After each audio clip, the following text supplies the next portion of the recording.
Hello students, welcome to Mukherjee tutorial.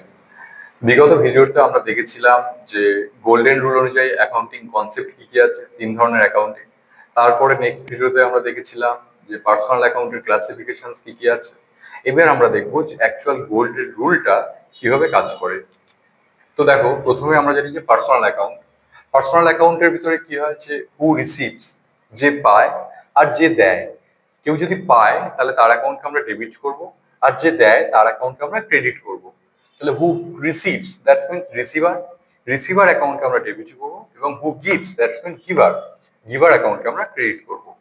এই হচ্ছে personal অ্যাকাউন্টের গোল্ডেন রুল। নেক্সট হচ্ছে রিয়েল অ্যাকাউন্ট অনুযায়ী আমরা জানি কোনো সম্পদ বা সম্পত্তি হুইচ কামস ইন, যা কিছু আসে এবং যা কিছু যায়। যদি কিছু আসে তাহলে ডেবিট, এবং যদি কিছু যায় তাহলে সেটা credit. Which comes in debit এবং which goes out, that is credit. Next হচ্ছে নমিনাল অ্যাকাউন্ট আমরা আগেই বলেছিলাম যে এক্সপেন্সেস লসেস আর ইনকাম প্রফিট আসে। এবার কি করি আমরা, এক্সপেন্সেস লস হলে সেই অ্যাকাউন্টকে আমরা ডেবিট করি, এবং ইনকাম প্রফিট হলে সেই অ্যাকাউন্টকে আমরা ক্রেডিট করি। তো চলো একটা এক্সপেন্সেস এক্সাম্পল নেওয়া যাক। ধরো লেখা আছে যে সান পেড ক্যাশ টু মুন। তাহলে কি বলা হচ্ছে যে সান মুনকে ক্যাশ দিচ্ছে, তাহলে সান মুনকে দিচ্ছে। তাহলে মুন ইজ এ রিসিভার আর সান ইজ গিভার।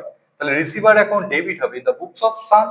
সানের বইতে আমি যদি লিখি তাহলে সান কাকে দিচ্ছে, মুনকে। তাহলে মুন পাচ্ছে, সেই জন্য দেখো যে আমরা লিখেছি মুন অ্যাকাউন্ট ডেবিট, এবং সানের থেকে পকেট থেকে ক্যাশ বেরিয়ে যাচ্ছে, তাই জন্য আমরা ক্যাশ অ্যাকাউন্টকে ক্রেডিট করেছি। মিটে গেল। ঠিক সেরকম ভাবে মুনের অ্যাকাউন্ট যদি তোমরা দেখো, তাহলে মুন ক্যাশ পাচ্ছে এবং গিভারকে সান, সেই জন্য সানকে ক্রেডিট করেছে। ক্রেডিটকে আমরা টু বলে লিখি। জার্নাল এন্ট্রি যখন করি তখন আমরা ক্রেডিটকে ক্রেডিট বলে না লিখে টু বলে লিখি। মিটে গেল। তাহলে বুঝতে পারলে, ঠিক এখান থেকেই তোমরা রিয়েল অ্যাকাউন্টের কনসেপ্টও পেয়ে যেতে পারো।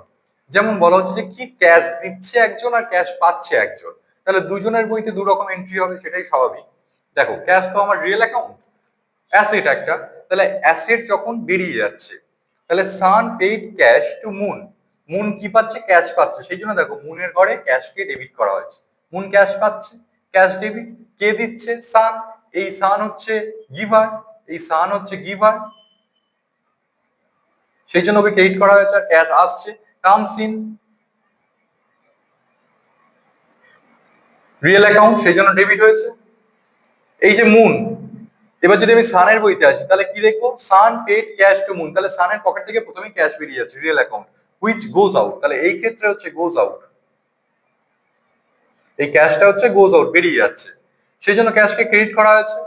আর কে পাচ্ছে, মুন, সেই জন্য মুনকে ডেবিট করা হয়েছে। মুন এখানে কি, মুন হচ্ছে রিসিভার, মুন কিন্তু এখানে রিসিভার। পার্সোনাল অ্যাকাউন্ট, তাহলে এটা পার্সোনাল, এটা রিয়েল, এটা পার্সোনাল। মিটে গেল পার্সোনাল অ্যাকাউন্ট আর রিয়েল অ্যাকাউন্টের কনসেপ্ট, গোল্ডেন রুল। নেক্সট হচ্ছে নমিনাল অ্যাকাউন্ট। নমিনাল অ্যাকাউন্টে এক্সপেন্সেস লসেস ডেবিট করি, ইনকাম প্রফিট ক্রেডিট করি। ঠিক আছে, একটা এক্সাম্পল দিয়ে দেখা যাক।